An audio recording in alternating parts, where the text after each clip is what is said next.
Assalamualaikum warahmatullahi wabarakatuh. Salam sejahtera untuk kita semua. Perkenalkan, nama saya Rindana Intan Emilia, Esos MIKOM, dosen tetap pada Prodi Ilmu Komunikasi pada Fakultas Komunikasi dan Bahasa Universitas Bina Sarana Informatika. Pada kesempatan ini, saya akan menyampaikan pernyataan diri dosen dalam unjuk kerja Tridharma Perguruan Tinggi atau PDD UKT-PT, khususnya dalam bidang pengajaran yang menjadi salah satu syarat dalam sertifikasi dosen. Saya akan menjabarkan salah satu mata kuliah yang saya ampu, yaitu Teori Komunikasi. Mata kuliah Teori Komunikasi dengan kode 0191 merupakan inti keilmuan program studi dengan bobot 3 SKS. Mata kuliah Teori Komunikasi ini dilakukan pada semester 2. Adapun deskripsi mata kuliah Teori Komunikasi, yaitu mata kuliah ini memberikan pemahaman komprehensif mengenai teori-teori dalam ilmu komunikasi. Mahasiswa mempelajari ruang lingkup dan pentingnya teori komunikasi, tradisi, dan objek teori komunikasi, serta mendalami teori-teori yang berkenaan dengan komunikator, pesan, percakapan, hubungan, kelompok, dan komunikasi massa. Pembelajaran diarahkan agar mahasiswa mampu menganalisis fenomena komunikasi dengan pendekatan teoritis, bertanggung jawab, dan kolaboratif, serta mampu menyusun laporan dan melakukan evaluasi berbasis teori. Mata kuliah Teori Komunikasi dilaksanakan secara tatap muka atau offline di ruang kelas. Pembelajaran dilaksanakan melalui pendekatan student-centered learning, yaitu menempatkan mahasiswa sebagai subjek aktif dalam pembelajaran. Adapun metode pembelajaran dilakukan dengan menggabungkan ceramah dan diskusi interaktif, studi kasus, dan presentasi. Ceramah interaktif dilakukan untuk membangun pemahaman konseptual mengenai teori-teori komunikasi yang dipelajari. Diskusi dan presentasi dilakukan agar mahasiswa dapat menjabarkan fenomena atau studi kasus yang telah mereka temukan dan analisis. Adapun capaian pembelajaran mata kuliah atau CPMK, CPMK yang pertama, mahasiswa mampu memahami ruang lingkup, tradisi, dan objek komunikasi yang sesuai dengan bidang keahliannya, didasarkan pada pemikiran teoritis secara logis, inovatif, dan bertanggung jawab secara mandiri. CPMK yang kedua, mahasiswa mampu menyusun laporan hasil analisis komunikasi berdasarkan teori secara akurat dan mengkomunikasikannya secara efektif kepada pihak lain yang membutuhkan. CPMK yang ketiga, mahasiswa mampu bekerja sama, berkomunikasi, dan berinovasi dalam tim untuk menganalisis persoalan komunikasi. CPMK yang keempat, mahasiswa mampu bertanggung jawab atas kerja kelompok serta melakukan supervisi dan evaluasi proses kerja tim yang berada di bawah tanggung jawabnya. Selanjutnya, mata kuliah Teori Komunikasi ini dilaksanakan dalam 16 pertemuan.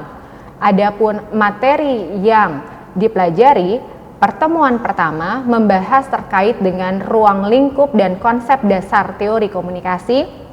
Pertemuan 2 membahas tradisi dan objek kajian teori komunikasi. Pertemuan 3 membahas terkait dengan teori komunikator dalam tradisi sosio-psikologis. Pertemuan 4 mempelajari teori pesan dalam tradisi semiotika dan retorika. Pertemuan 5 membahas terkait dengan teori percakapan dalam komunikasi interpersonal. Pertemuan 6 membahas terkait dengan teori hubungan dalam komunikasi interpersonal. Pertemuan 7 membahas terkait dengan teori-teori komunikasi kelompok. Dan pertemuan 8 mahasiswa melaksanakan ujian tengah semester. Selanjutnya, pertemuan 9, mahasiswa membahas teori komunikasi massa dan pengaruhnya dalam konteks halayak sebagai penerima pasif. Pertemuan 10 membahas teori komunikasi massa dan pengaruhnya dalam konteks halayak sebagai penerima aktif. Pertemuan 11 membahas terkait dengan teori komunikasi massa dalam konteks media dan budaya. Pertemuan 12, dosen melaksanakan bimbingan tugas kelompok. dan pertemuan 13 hingga 15 mahasiswa melaksanakan presentasi tugas kelompok dan pertemuan 16 melaksanakan ujian akhir semester. Berikut cuplikan video pembelajaran mata kuliah teori komunikasi pada pertemuan 10 dengan materi teori komunikasi massa dan pengaruhnya dalam konteks halayak aktif. Selamat menyaksikan. Ya, selamat siang. Assalamualaikum warahmatullahi wabarakatuh. Waalaikumsalam warahmatullahi wabarakatuh. Salam sejahtera untuk kita semua. Semoga kita semua selalu dalam keadaan sehat. Jadi teman-teman ya, hari ini kita akan membahas materi selanjutnya, yaitu di pertemuan 10 mengenai teori komunikasi massa dan pengaruhnya dalam perspektif halayak aktif. Nah, sebelum kita memulai perkuliahan kita hari ini, mari kita berdoa dengan kepercayaan masing-masing. Berdoa dimulai.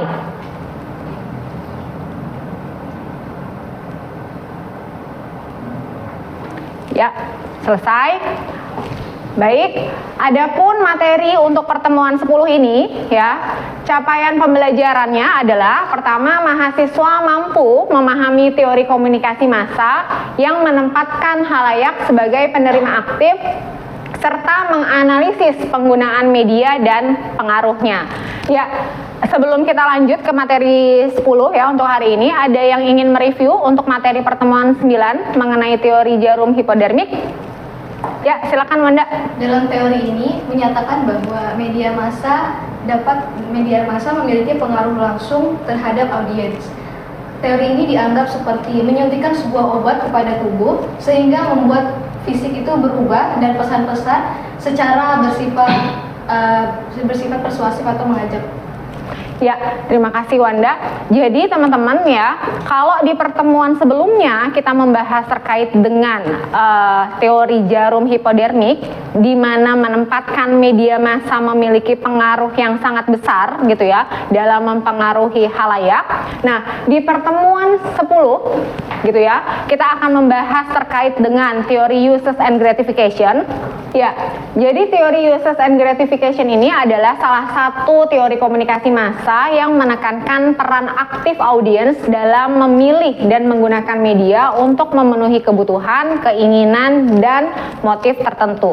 Nah, kenapa kemudian gitu ya individu memiliki perbedaan dalam memilih atau menggunakan media? Hal ini disebabkan karena adanya faktor sosial dan faktor psikologis. Oleh karena itu, kalau misalnya teman-teman masih mengingat materi pertemuan 2, di materi pertemuan 2 kita kan sempat membahas terkait dengan peta komunikasi. Nah, teori uses and gratification ini sebenarnya masuk dalam tradisi sosio-psikologis ya, dan bisa juga kemudian nanti dikaitkan dengan tradisi sibernetika. Karena mengungkapkan bagaimana audiens itu punya motif tertentu ketika mereka menggunakan media.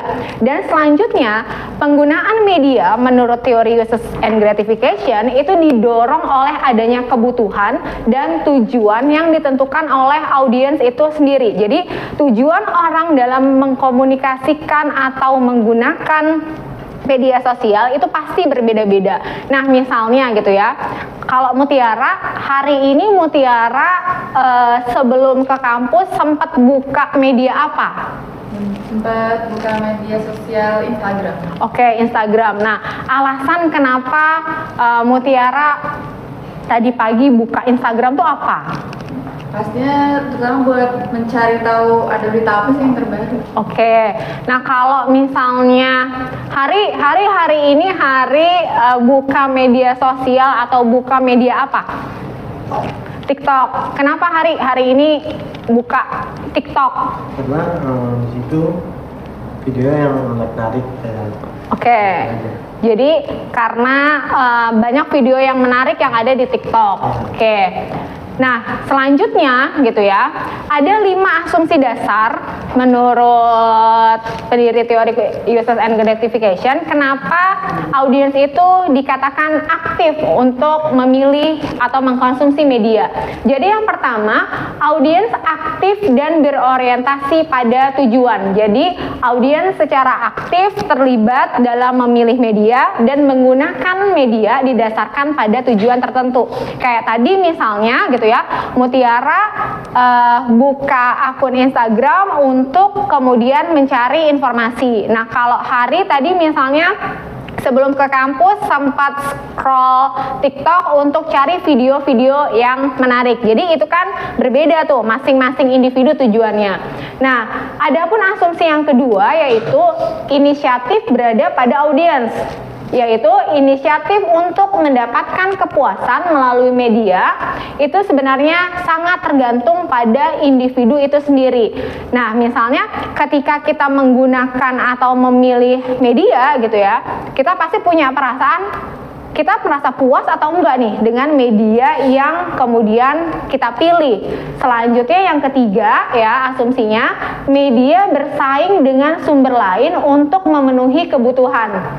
Jadi gitu ya, ketika kita kemudian merasa bahwa kita menggunakan media gitu ya untuk memenuhi kebutuhan kita, sebenarnya kebutuhan kita kan nggak hanya dilihat dari media itu sendiri, tapi kita bisa misalnya pemenuhan informasi kita dapatkan dari keluarga, dari rekan terdekat gitu ya. Nah, oleh karena itu, asumsi yang ketiga adalah, nah, media itu sendiri nanti bersaing dengan sumber-sumber lainnya selain dari misalnya media itu sendiri.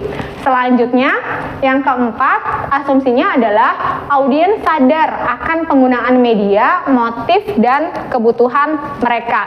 Jadi, audiens di sini sadar secara penuh terhadap keterkaitan motif dan penggunaan media, seperti misalnya tadi ya, ada yang mencari informasi, ada yang mencari hiburan, atau sekedar untuk melepaskan penat ketika mereka mengkonsumsi media. Dan asumsi yang terakhir adalah penilaian mengenai isi dari media itu hanya dapat dilakukan oleh audiens. Jadi pasti gitu ya, ketika teman-teman memilih media gitu ya, media apapun, misalnya media televisi, entah itu berita, entah itu misalnya media sosial gitu ya, media digital, teman-teman tuh pasti punya subjektivitas masing-masing terkait dengan apakah media tersebut tuh memiliki nilai gitu ya. Jadi katakanlah misalnya ada orang yang dia tuh senang nonton komedi hiburan, tapi ada orang yang senang misalnya nonton berita. Nah, orang yang misalnya menonton berita, mereka nggak bisa selanjutnya menjustifikasi bahwa orang yang nonton hiburan itu nggak ada gunanya. Karena kenapa? Karena manfaat dari isi konten media itu sepenuhnya subjektif karena ada di diri masing-masing audiens gitu ya. Oke, sampai sini gitu ya. Ada yang ingin bertanya? Saya, Miss. Ya. Namanya siapa? Akil. Ya, Akil, silakan Akil. Saya mau nanya, Miss, teori usage and gratification itu masih relevan nggak sih, Miss, digunakan di era digital saat ini? Kan teori ini kan pertama kali diciptakan itu kan pada tahun 1970 pada saat era TV dan radio, berbeda saat sama era ini. Oke, ya, makasih Akil pertanyaannya. Jadi pertanyaannya adalah apakah teori usage and gratification ini kemudian masih relevan atau masih bisa diterapkan di era digital, mengingat tadi gitu ya, perkembangan dari teori ini sendiri pertama kali dikemukakan tahun 1970-an. Nah, jawabannya adalah tentu saja masih sangat relevan. Kenapa? Karena gitu ya, di era digital dengan banyaknya konten gitu ya, nah berarti kan itu menyebabkan audiens atau halayak itu punya banyak pilihan dalam mengkonsumsi atau menggunakan media apa saja yang akan mereka gunakan. Termasuk nanti misalnya teman-teman gitu ya, ketika teman-teman misalnya mau melakukan penelitian gitu ya, banyak misalnya judul-judul dari skripsi ilmu komunikasi itu yang berkenaan dengan misalnya teori usage and gratification. Jadi katakanlah misalnya kita akan mengukur bagaimana motif penggunaan media terhadap kepuasan pengawasan gitu ya, atau misalnya ada beberapa judul penelitian yang berbicara terkait dengan pengaruh sebuah akun terhadap pemenuhan informasi gitu ya. Sampai sini gimana, Akil? Apakah bisa dimengerti? Oke. Ya, ada yang ingin bertanya lagi? Nah, kita lanjut dulu ya. Nah, selanjutnya kalau menurut Dennis McQuail gitu ya, terdapat 4 alasan kenapa kemudian audiens itu menggunakan media. Jadi yang pertama ya, alasannya adalah untuk pengalihan atau untuk pelarian. Jadi terkadang gitu ya, kita sibuk, kita penat, kita burn out terhadap aktivitas kita sehari-hari, kemudian kita akan memilih media untuk misalnya melepaskan kepenatan tadi gitu ya. Nah, yang kedua adalah terkait dengan hubungan personal, yaitu seseorang menggunakan media itu ketika mereka menggunakan media sebagai pengganti teman. Makanya kalau misalnya tadi pertanyaan Akil adalah apakah masih relevan misalnya di era digital. Nah, kalau misalnya kita kaitkan gitu ya pertanyaan tadi dengan alasan orang menggunakan media digital, nah sekarang udah mulai terlihat tuh gimana kadang kita berada jauh dengan teman kita, kemudian dengan misalnya Facebook, dengan Instagram, dengan Twitter, tiba-tiba kita bisa terhubung dengan teman kita yang misalnya udah lama nggak pernah kita temui lagi gitu ya. Kita bisa tahu kabarnya melalui media sosial. Selanjutnya yang ketiga, alasan mengapa seseorang menggunakan media yaitu untuk membentuk identitas personalnya. Ya, jadi bagaimana media memperkuat nilai-nilai individu. Nah, contohnya adalah misalnya ketika teman-teman mencari akun-akun katakanlah media sosial yang mendukung perspektif atau pandangan teman-teman. Jadi katakanlah misalnya ketika teman-teman misalnya ingin memperkuat citra diri sebagai seorang PR, maka teman-teman misalnya memfollow akun-akun PR agensi. Jadi dari sana kemudian itu kan akan tercipta tuh identitas personalnya. Nah, selanjutnya yang keempat, alasan audiens menggunakan media yaitu sebagai pengawasan. Nah, pengawasan ini itu hampir sama nantinya gitu ya dengan pemenuhan terkait informasi yang diperoleh dari media. Jadi katakanlah misalnya gitu ya, ketika saya merasa bahwa saya membutuhkan informasi tentang tutorial make up atau saya membutuhkan informasi terkait dengan katakanlah tutorial memasak gitu ya, maka gitu ya pemilihan kita dengan media tersebut itu dapat membantu kita untuk menambah informasi. Ya, selanjutnya adapun 5 jenis kebutuhan atau gratifikasi yang dapat dipenuhi oleh media kalau menurut Katz, Blumler, dan Gurevitz ya, itu ada 5. Yang pertama adalah kebutuhan kognitif. Jadi kebutuhan kognitif itu berkaitan dengan bagaimana media itu bisa memberikan kepada audiens informasi dan pengetahuan serta pengalaman. Jadi contohnya misalnya ketika halayak menonton berita atau misalnya mencari informasi-informasi untuk menambah pengetahuan mereka. Nah, yang kedua gitu ya, kebutuhan atau gratifikasi yang dapat diperoleh dari media yaitu kebutuhan afektif, yaitu kita bisa memperoleh misalnya kesenangan, kita bisa memperoleh hiburan. Contohnya adalah tadi ketika misalnya teman-teman memilih film komedi atau misalnya sekedar mendengarkan musik gitu ya untuk melepaskan diri dari misalnya ketegangan. Nah, selanjutnya ada kebutuhan integrasi personal, yaitu bagaimana media dapat meningkatkan kredibilitas dan kepercayaan diri. Misalnya ketika kita menggunakan media untuk mencari informasi gitu ya, atau tutorial tertentu. Nah, selanjutnya yang keempat, kebutuhan akan integrasi sosial, yaitu berhubungan dengan bagaimana media itu bisa menghubungkan kita dengan orang lain, entah dengan tadi ya teman atau keluarga yang kemudian udah lama nggak kita jumpai secara tatap muka, secara langsung, tapi bisa tetap terhubung gitu ya melalui media. Dan yang terakhir, kalau menurut Katz, Blumler, dan Gurevich adalah kebutuhan melepaskan diri. Jadi melepaskan diri dari katakanlah persoalan kehidupan yang pelik gitu ya, atau sekedar untuk misalnya relaksasi. Jadi kalau sekarang misalnya dengan adanya Netflix gitu ya, kadang kita bisa tuh seharian nonton series tertentu di Netflix gitu ya, tanpa terputus. Atau kemudian kalau yang cowok-cowok katakanlah udah pusing dengan tugas kuliah, tiba-tiba senang untuk bermain game. Nah, itu adalah bagian dari bagaimana media itu bisa memenuhi kebutuhan kita untuk melepaskan diri gitu ya. Nah, selanjutnya gitu ya, saya akan bertanya ya, dalam seminggu terakhir gitu ya, ada berbagai macam media gitu ya. Nah, media apa yang dalam seminggu terakhir ini teman-teman gunakan atau teman-teman akses? Dan selanjutnya dianalisis gitu ya. Kenapa dalam seminggu ini gitu ya teman-teman menggunakan media tersebut? Dianalisisnya nanti menggunakan konsepnya Katz, Blumler, dan Gurevich gitu ya, terkait dengan 5 kebutuhan yang dapat dipenuhi oleh media. Saya kasih waktu 2 menit ya untuk teman-teman coba menyusun kira-kira media apa aja dalam seminggu ini yang teman-teman konsumsi dan alasannya kenapa.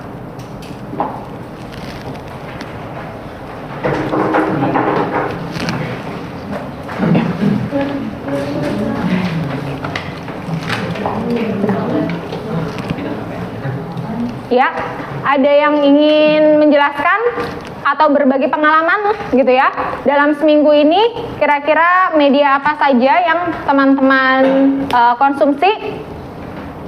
Ya, Elia, silakan. Oke, untuk seminggu terakhir ini biasanya saya pakai platform YouTube sama TikTok. Alasannya kenapa tuh, Elia? Oke, untuk alasan dari platform itu, kalau untuk YouTube sendiri, karena YouTube ini biasanya punya informasi yang lebih berisi ya Bu, daripada TikTok dan YouTube itu durasinya lebih panjang, jadi informasi yang kita dapat itu lebih kompleks dan lebih dalam pastinya daripada TikTok. Oke, jadi kalau menurut konsep ini gitu ya, jenis gratifikasi apa yang telah dipenuhi oleh media gitu ya dalam hal ini, Elia? Kalau dari YouTube sendiri itu gratifikasinya yang pertama itu ada kognitif pastinya ya Bu, karena kan tadi YouTube ini platform yang memiliki banyak sekali konten-konten atau video-video yang berdurasi panjang, dan di sana biasanya lebih kritis dibandingkan platform TikTok. Jadi di situ kita bisa selain menambah pengetahuan atau kognitif, di situ kita bisa belajar juga tentang hal lainnya. Terus selanjutnya untuk TikTok sendiri, kalau saya pribadi itu TikTok bisa membantu saya untuk memenuhi kebutuhan afektif, dimana kan tadi TikTok itu bisa untuk memperoleh emosi, kesenangan, dan hiburan. Nah, di sini saya pakai TikTok untuk memperoleh hiburan. Nah, selain itu TikTok juga bagi saya pribadi itu bisa bantu saya untuk melarikan diri dari kenyataan. Kadang ketika kita merasa capek, suntuk, atau burnout, biasanya saya pribadi bakal move ke TikTok buat cari referensi-referensi atau hiburan-hiburan atau apapun itu yang bisa mengalihkan sedikit beban saya. Oke, ya terima kasih Elia. Selanjutnya ada lagi? Ya, silakan. Siapa namanya? Nabila. Iya, Nabila. Jadi selama seminggu ini Nabila mengakses media apa dan kebutuhan atau gratifikasi apa yang Nabila dapatkan? Selama seminggu terakhir ini saya menggunakan media Instagram, karena menurut saya dibandingkan dengan media lainnya itu Instagram lebih sebagai aplikasi yang dapat memenuhi kita tentang berinteraksinya, lalu untuk mendapatkan informasi dan juga untuk mencari hiburan tertentu gitu melalui rilisnya. Dan menurut saya juga Instagram itu merupakan aplikasi yang fitur-fiturnya itu ada tapi juga privasi, jadi keamanan kita tuh mesti terjaga gitu. Dan kalau misalnya menurut saya dari Instagram ini kebutuhan yang dapat diperoleh itu pastinya kognitif tadi, karena melalui Instagram saya pribadi mendapatkan informasi atau berita terupdate tuh melalui Instagram ini. Jadi saya bisa mengetahui apa yang sedang terjadi atau apa saja yang sedang ramai dibahas oleh orang-orang. Lalu kebutuhan integrasi sosial saya juga terpenuhi karena saya merasa bahwa sebagian besar orang-orang tuh pasti memiliki akun Instagram, dan dari situ kami pasti selalu saling memfollow, khususnya untuk teman-teman saya atau bahkan keluarga saya sendiri. Dan dari situ saya bisa membagikan misalnya reels atau postingan yang ingin saya orang-orang tahu dan bisa berinteraksi dengan itu. Lalu saya juga merasa bahwa Instagram itu juga memenuhi kebutuhan dalam melepaskan diri, karena kalau misalnya kita melihat reels yang menghibur saat sedang stres itu, maka kita akan terbawa suasana jadi lebih ketawa dan sedikit melupakan apa masalah yang sedang dihadapi. Iya. Ya, tepuk tangan untuk dua orang teman kita atas jawabannya. Sampai sini adakah yang ingin bertanya? Jadi kesimpulan untuk materi hari ini ya yang kita pelajari bahwa teori usage and gratification itu menekankan bahwa individu secara aktif memilih dan menggunakan media tertentu untuk memenuhi kebutuhan mereka. Dan selanjutnya teori ini juga menekankan bahwa ternyata efek media massa gitu ya terhadap penggunanya itu memiliki efek yang terbatas. Jadi di sini gitu ya pengguna itu ternyata mampu untuk memilih dan mengontrol apa saja yang ingin mereka konsumsi di media tertentu. Nah selanjutnya teman-teman gitu ya ada tugas individu ya. Jadi nanti teman-teman memilih platform media yang sering teman-teman gunakan dalam seminggu terakhir, terserah gitu ya. Selanjutnya untuk setiap platform yang dipilih nanti dijelaskan mengapa teman-teman menggunakan platform tersebut dan diidentifikasi jenis gratifikasi apa yang teman-teman dapatkan, dan selanjutnya nanti diberikan contoh spesifiknya. Kemudian nanti tugasnya itu ditulis ya, ditulis tangan minimal 1 halaman ya. Nanti dikumpulkan sebelum perkuliahan di pertemuan selanjutnya. Oke, udah paham ya? Oke, karena sudah tidak ada pertanyaan, mari kita mengucap hamdalah bersama-sama. Alhamdulillahirabbil alamin. Terima kasih.